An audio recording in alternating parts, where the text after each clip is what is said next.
Hello dear students, welcome to Kataria pharmacy. I hope आप सभी बढ़िया होंगे, हेल्दी होंगे। तो आप सभी का स्वागत है हमारे एक और नए वीडियो लेक्चर में। और इस लेक्चर में हम कंटिन्यू करने वाले हैं हमारे यूनिट 4 को। लास्ट लेक्चर में हम लोगों ने देखा था कि ऐसी कुछ डिराइव्ड प्रॉपर्टीज थी पाउडर्स की, जिसमें हमने कल पढ़ा था पोरोसिटी के बारे में। उसी को आज कंटिन्यू करेंगे और आज हम पढ़ने वाले हैं इस लेक्चर में पैकिंग अरेंजमेंट और साथ ही साथ डेंसिटी के बारे में। अगर आपने पहले वाला लेक्चर नहीं देखा है तो आप यूट्यूब पे जाकर बिल्कुल फ्री में उसे देख सकते हैं। साथ ही साथ वीडियो के डिस्क्रिप्शन में एक लिंक दिया गया है, या तो आप लिंक से या डायरेक्ट प्ले स्टोर से भी कटारिया फार्मेसी का ऐप डाउनलोड कर सकते हो। ऐप के ऊपर आपको सभी सेमेस्टर के नोट्स देखने को मिलेंगे। जो वीडियो लेक्चर्स आप यहाँ देखते हो, इन सभी के नोट्स भी आपको ऐप पे ही देखने को मिलेंगे। साथ ही साथ एम फार्मा, बी फार्मा और डी फार्मा के कोर्सेज भी आपको ऐप पे देखने को मिलेंगे। सभी की सभी चीजें स्टूडेंट्स के लिए काफी अफोर्डेबल प्राइसेस में रखी गई है, तो आप जाकर उन्हें जरूर से एक बार चेक करें और अपनी फार्मेसी की जर्नी को बेटर बनाएं। तो चलिए आज का लेक्चर हम लोग स्टार्ट करते हैं। आज माइक्रोमेरेटिक्स के अंदर कंटिन्यू करेंगे, पैकिंग अरेंजमेंट पढ़ेंगे एक तो, और एक डेंसिटीज ऑफ पाउडर। यानी हमने किस चीज को पढ़ रहे हैं अभी हम डिराइव्ड प्रॉपर्टीज पढ़ रहे हैं पाउडर की, जो किन चीजों पर डिपेंड करती है, पार्टिकल की साइज पे, पार्टिकल की शेप पे, और वो कैसे अरेंज रहते हैं हमारे पाउडर के अंदर। तो पाउडर के अंदर जो पार्टिकल्स होते हैं वो सभी इन चीजों को डिपेंड करवाते हैं। तो चलिए देखते हैं पैकिंग अरेंजमेंट के बारे में। तो पैकिंग अरेंजमेंट क्या होता है? जब हम पार्टिकल्स को एक साथ इकट्ठा करते हैं, एक साथ एक जगह लाते हैं और उन्हें एक साथ जोड़कर अगर ड्रग का फॉर्मेशन हम करना चाहते हैं, तो वो पार्टिकल्स आपस में किस तरीके से अरेंज हो रहे हैं, किस तरीके से एक दूसरे के साथ पैक हो रहे हैं, तो उसी चीज को हम लोग बोलते हैं पैकिंग अरेंजमेंट। ये दो तरीके का हमें देखने को मिलता है, एक तो लूज और एक टाइट पैकिंग, यानी क्लोज पैकिंग। लूज के अंदर पार्टिकल्स दूर दूर रहते हैं और इनके बीच थोड़ा स्पेस भी हमें देखने को मिलता है, और क्लोज पैकिंग के अंदर पार्टिकल्स टाइटली पैक रहते हैं, स्पेस काफी कम देखने को मिलता है। देखेंगे इसकी definition. Packing arrangement refers to the arrangement of particles in a powder bed. यानी एक पाउडर बेड होता है, जो हमारे पाउडर की शीट होती है या लेयर होती है, उसके अंदर क्या होता है, जो पार्टिकल्स प्रेजेंट है वो किस अरेंजमेंट में वहां अरेंज हो रखे हैं, किस तरीके से उनकी अरेंजमेंट वहां देखने को मिलती है, उसी को हम लोग क्या बोलते हैं, हमारी पैकिंग अरेंजमेंट बोलते हैं। पैकिंग व्यवस्था से अभिप्राय चूर्ण परत में कणों की व्यवस्था से है। इसका मतलब क्या होता है कि हमारी जो पैकिंग व्यवस्था यानी पैकिंग अरेंजमेंट क्या होती है, अभिप्राय चूर्ण परत। अभिप्राय चूर्ण परत कौन सी होती है? हमारी पार्टिकल्स का पाउडर जो बेड होता है उसको। चूर्ण परत मतलब पाउडर बेड, जो सिंगल लेयर ऑफ पाउडर्स होती है उसको। उसके जो कणों की व्यवस्था वो किस तरीके से व्यवस्थित है, वहां कैसे हम लोग देखने को मिलते हैं, कहीं वो क्यूबॉइडल शेप में तो अरेंज नहीं है, या उनके बीच में हमें कौन सी शेप देखने को मिलती है, वो सारी चीजें व्यवस्था होती है, और उसी को हम लोग पैकिंग अरेंजमेंट बोलते हैं। देखेंगे टाइप्स ऑफ पैकेजिंग कौन कौन सी आती है। सबसे पहले आती है लूज पैकेजिंग, है ना। इन लूज पैकेजिंग में क्या देखने को मिलता है, पार्टिकल्स आर अरेंज रैंडमली, इधर उधर रैंडमली अरेंज रहते हैं, इनका कोई फिक्स पैटर्न वगैरह नहीं होता है। और large void spaces are present, और इसमें हमें लार्ज खाली स्पेस देखने को मिलता है पार्टिकल्स के बीच में। आई होप समझ में आया होगा। चलिए आगे देखते हैं। अब देखेंगे कैरेक्टरिस्टिक्स, यानी इसकी क्या क्या खूबियां होती है। हाई पोरोसिटी होती है, मतलब दूर दूर पैक रहेंगे, ज्यादा स्पेस खाली रहेगी। हमने लास्ट लेक्चर में पोरोसिटी के बारे में अच्छे से पढ़ा था। तो पोरोसिटी क्या होगी, ज्यादा हो जाएगी, क्यों? स्पेस ज्यादा खाली है तो पार्टिकल्स के, एयर या फ्लूइड के पार्टिकल्स आसानी से पास हो पाएंगे। डेंसिटी कम रहेगी, क्यों? क्योंकि एक फिक्स एरिया के अंदर नंबर ऑफ पार्टिकल्स कम है, उनका मास भी कम है।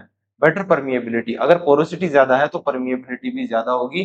परमिएबिलिटी परमिएबिलिटी मतलब भी वही होता है जो हमारे पार्टिकल्स को, एयर या फ्लूइड के पार्टिकल्स को पास थ्रू होने दे, उसी को हम लोग परमिएबिलिटी बोलते हैं। अगर पोरोसिटी ज्यादा है तो परमिएबिलिटी भी ज्यादा होगी। इसके बाद आती है हमारी क्लोज पैकिंग। क्लोज पैकिंग में क्या होता है, पार्टिकल्स आर अरेंज्ड कॉम्पैक्टली, यानी एक दूसरे से पास सटके यानी टाइट रहकर पार्टिकल्स पैक रहते हैं, और इसी के साथ वॉइड स्पेसेस आर मिनिमम, कम वॉइड स्पेसेस हमें देखने को मिलता है। खाली स्पेस जो इनके अंदर रहता है वो काफी कम रहता है, क्योंकि पार्टिकल्स आपस में चिपक के पैक रहते हैं, तो स्पेस की जगह नहीं रहती। इसके बाद देखेंगे इसकी क्या क्या कैरेक्टरिस्टिक्स है।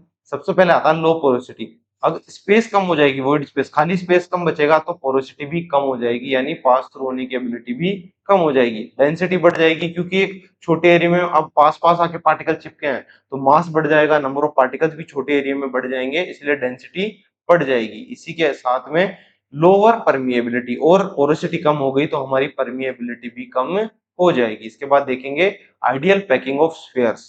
स्फेयर जो होते हैं हमारे गोलाकार जो पार्टिकल्स होते हैं, उनकी आइडियल पैकेजिंग क्या होती है उसके बारे में देखते हैं। Maximum packing in close packaging is equal to 74%, यानी एक जो मैक्सिमम परसेंटेज रहेगी क्लोज पैकिंग के अंदर जो हमारे स्क्वायर पार्टिकल्स को पैक करने की, वो कितनी होती है? 74%।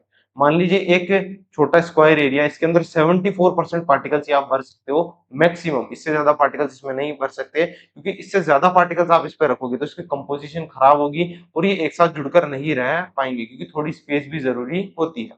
इसके बाद देखेंगे minimum packaging in loose packaging, यानी सबसे कम अमाउंट कितना रहना चाहिए लूज पैकिंग अगर हम लोग कर रहे हैं कि दूर दूर पार्टिकल्स के बीच में स्पेस भी हमें देखने को मिलेगा, तो मिनिमम हमें देख करनी पड़ती है 52%। अगर इससे ज्यादा लूज पैकिंग करेंगे तो हमारा पाउडर स्टेबल नहीं रह पाएगा, उसकी कंपोजिशन खराब हो जाएगी। इसलिए मिनिमम कितनी रहती है लूज पैकिंग में? मिनिमम 52%। और क्लोज पैकिंग के अंदर मैक्सिमम कितनी रहनी चाहिए? 74% रहनी चाहिए। इनके बीच के अंदर ही इनका अरेंजमेंट हमें देखने को मिलता है। आई होप समझ में आया होगा। चलिए आगे देखते हैं। अब आता हमारा इंपॉर्टेंस ऑफ पैकिंग अरेंजमेंट। अब इसकी क्या इंपॉर्टेंस हमें देखने को मिलती है फार्मेसी के अंदर, ये किन किन चीजों को अफेक्ट करता है? Packing arrangement affects porosity. अगर पैकिंग अरेंजमेंट टाइट रहेगा तो पोरोसिटी कम रहेगी, पैकिंग अरेंजमेंट लूज रहेगा तो पोरोसिटी ज्यादा रहेगी। डेंसिटी सेम तरीके से, पैकिंग अरेंजमेंट टाइट रहेगा क्लोज रहेगा तो डेंसिटी बढ़ जाएगी, वहीं लूज रहेगा तो डेंसिटी कम हो जाएगी। फ्लो प्रॉपर्टीज के बारे में देखते हैं। स्पेस अगर पार्टिकल्स के बीच कम रहेगा, यानी पार्टिकल्स पास पास में टाइटली पैक रहेंगे, क्लोज पैकिंग रहेगी, तो पाउडर को फ्लो होने में दिक्कत आएगी। इसी के अलावा अगर लूज पैकेजिंग है तो पाउडर की फ्लो प्रॉपर्टीज अच्छी रहेगी, फ्लो करने में से ज्यादा दिक्कतें नहीं आएगी।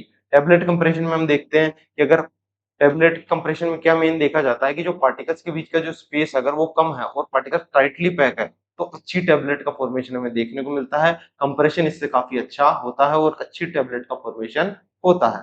Good packing improves uniformity. अगर अच्छी पैकिंग करते हैं तो इससे यूनिफॉर्मिटी बढ़ती है, यानी ड्रग के डोसेज में कोई दिक्कत नहीं आती और यूनिफॉर्म डोसेज हमें पेशेंट को देखने को मिलता है। मतलब हम यूनिफॉर्म डोसेज दे पाएंगे पेशेंट को। अगर पार्टिकल्स की अरेंजमेंट बिल्कुल सही है तो ड्रग चाहे आप बीच में से दवा तोड़ के दो तो उसका डोसेज एकदम इक्वली डिस्ट्रीब्यूट रहेगा। ऑफ फार्मास्यूटिकल प्रोडक्ट्स, टेबलेट ही नहीं, इसके अलावा जितने भी और फार्मास्यूटिकल ड्रग्स होते हैं इन सभी के अंदर भी पैकिंग अरेंजमेंट सही रहता है, तो पार्टिकल्स की जो यूनिफॉर्मिटी होती है वो हमें देखने को मिलती है, यानी एक समान अरेंजमेंट रहेगा, वो डोज भी एक समान रहेगी, एक समान पावर रहेगी और काफी असरदार हमारा ड्रग बन जाता है। आई होप समझ में आया होगा। चलिए आगे देखते हैं।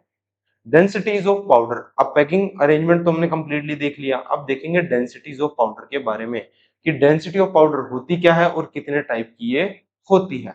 Different types of densities are used to study powder properties. Powder की जो प्रॉपर्टीज होती है उनको स्टडी करने के लिए अलग अलग तरीके की डेंसिटीज का यूज किया जाता है। इसके बाद देखेंगे, सबसे फर्स्ट आती है हमारी ट्रू डेंसिटी। डेफिनेशन देखेंगे इसकी। True density is the density of solid material excluding pores and void spaces। समझ पा रहे हो आप कि जो हमारा पार्टिकल होता है, पाउडर बेड हो गया ये, इसके अंदर पार्टिकल्स के साथ में आपको वॉइड स्पेसेस भी देखने को मिलेगी, यानी खाली जगह। जो पार्टिकल्स लूज पैक रहे या क्लोज पैक रहे, थोड़ी इनमें जगह खाली देखने को मिलती है। और ट्रू डेंसिटी क्या होती है? वो डेंसिटी ऑफ पार्टिकल रहेगी जिसके अंदर खाली स्पेस को एक्सक्लूड कर दिया जाए, यानी उसको काउंट नहीं किया जाए। मान लीजिए यहाँ 60 ग्राम पार्टिकल्स आपको यहाँ रखे हुए हैं, उसके अलावा इसके अंदर 10 ग्राम वॉइड स्पेस की जगह खाली छूटी हुई है, तो टोटल इसका वेट तो 70 ग्राम हो गया। लेकिन ट्रू डेंसिटी क्या मानेंगे हम? सिर्फ वेट ऑफ पार्टिकल्स मानेंगे कि जितने पार्टिकल्स की डेंसिटी है। फॉर एग्जांपल 60 ग्राम हम ले रहे हैं ट्रू डेंसिटी, तो ये जो 60 ग्राम ऑफ सिर्फ पार्टिकल्स जो रहेंगे पाउडर के, जो सिर्फ पार्टिकल्स रहेंगे सॉलिड पार्टिकल्स, सिर्फ उन्हीं की डेंसिटी को हम लोग इसमें काउंट करते हैं, उसी को हम लोग ट्रू डेंसिटी बोलते हैं। जिसके अंदर हम लोग पोर्स और खाली स्पेसेस को बाहर निकाल देते हैं, यानी उनको काउंट नहीं करते। वास्तविक घनत्व वह घनत्व है जिसमें केवल ठोस पदार्थ का आयतन लिया जाता है तथा रिक्त स्थान शामिल नहीं किया जाता, यानी वॉइड स्पेसेस को हटा दिया जाता है। इसका फॉर्मूला देखेंगे। ट्रू डेंसिटी का फॉर्मूला रहता है मास अपॉन ट्रू वॉल्यूम। मास किसका रहेगा? जो हमारा टोटल, जो टोटल मास रहेगा वो, और ट्रू वॉल्यूम कौन सी रहेगी? जो ट्रू नंबर ऑफ पार्टिकल्स, यानी सॉलिड पार्टिकल्स की जो ट्रू डेंसिटी है उसी को ट्रू वॉल्यूम बोलेंगे। तो इनका जो रेशियो होता है या इनका जो फ्रैक्शन होता है वो हमारी ट्रू डेंसिटी होती है। आई होप आपको समझ में आया होगा। चलिए आगे देखते हैं। अब आती है हमारी बल्क डेंसिटी। बल्क से आपको पता लग पा रहा होगा एक तरीके से कंप्लीट डेंसिटी। बल्क डेंसिटी का क्या होता है? Bulk density is the density of powder including void spaces between particle. जो पार्टिकल्स के बीच में खाली स्पेस हमें देखने को मिलती है, हम इसके अंदर उसको भी कैलकुलेट करते हैं, उसको भी इंक्लूड करके फॉर्मूले में डालते हैं और कैलकुलेशन में उसको भी लिया जाता है, यानी टोटल जितनी टोटल डेंसिटी रहेगी टोटल हमारा पाउडर बेड की या हमारे पाउडर के सैंपल की, उसको टोटल लिया जाएगा। बल्क घनत्व वह घनत्व है जिसमें कणों के बीच के रिक्त स्थान भी शामिल होते हैं। इससे आपको समझ में आ रहा होगा, ये इसकी हिंदी डेफिनेशन है। अब इसका फॉर्मूला देखते हैं कि बल्क डेंसिटी का फॉर्मूला क्या होता है, मास अपॉन बल्क वॉल्यूम। यानी जो पार्टिकल सॉलिड पार्टिकल्स उनका मास, उसी के साथ साथ में बल्क वॉल्यूम यानी जितनी टोटल वॉल्यूम है हमारे वॉइड स्पेसेस और पार्टिकल्स को लेके, उन दोनों का रेशियो हमारी बल्क डेंसिटी को दर्शाता है। आई होप समझ में आया होगा। चलिए आगे देखते हैं। अब आती है हमारी अगली टाइप की डेंसिटी, जिसे हम टैप्ड डेंसिटी बोलते हैं। टैप डेंसिटी क्या होती है, इसके अंदर एक छोटे से प्रोसेस का यूज किया जाता है, एक टेक्निक होती है टैपिंग। टैपिंग यानी थप थप थप करके थोड़ा उसको ठपठपाना।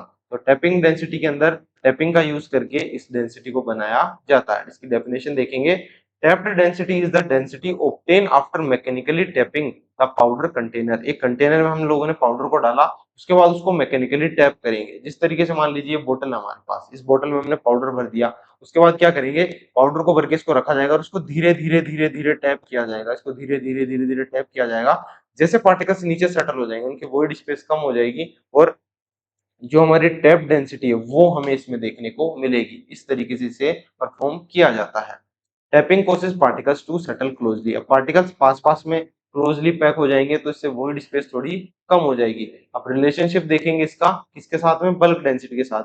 टैप्ड डेंसिटी हमेशा ज्यादा रहेगी बल्क डेंसिटी से। क्यों? क्योंकि टैपिंग से क्या होगा, वॉइड स्पेसेस खाली हो जाएंगे, हवा उसकी जो रहेगी वो बाहर निकल जाएगी, खाली स्पेस हट जाएंगे और पार्टिकल्स पास पास में पैक हो जाएंगे। अब पास पास में पैक हो गए तो पर स्क्वायर एरिया पे नंबर ऑफ पार्टिकल्स बढ़ जाएगा, मास बढ़ जाएगा, तो एक तरीके से टैप्ड डेंसिटी भी ज्यादा बढ़ जाएगी। इस तरीके से टैप डेंसिटी बल्क डेंसिटी से ज्यादा होती है। क्यों होती है? क्योंकि इसके अंदर हम लोग मैकेनिकली टैपिंग करके हमारे पाउडर के बीच का वॉइड स्पेसेस को कम कर देते हैं। ये चीज आपको समझनी है, इसको ध्यान में रखना है। आई होप समझ में आया होगा। इसके बाद देखेंगे, because tapping reduces void spaces. क्या करती है टैपिंग से, वॉइड स्पेसेस खाली हो जाते हैं। ये था हमारे टैप डेंसिटी के अंदर। चलिए आगे देखते हैं। अब देखेंगे इंपॉर्टेंस ऑफ पाउडर डेंसिटीज, यानी जो पाउडर डेंसिटीज हम लोग फाइंड करते हैं, जिनके बारे में हम पढ़ते हैं, उनका क्या यूज होता है और क्या इंपॉर्टेंस रहती है हमारी फार्मेसी में।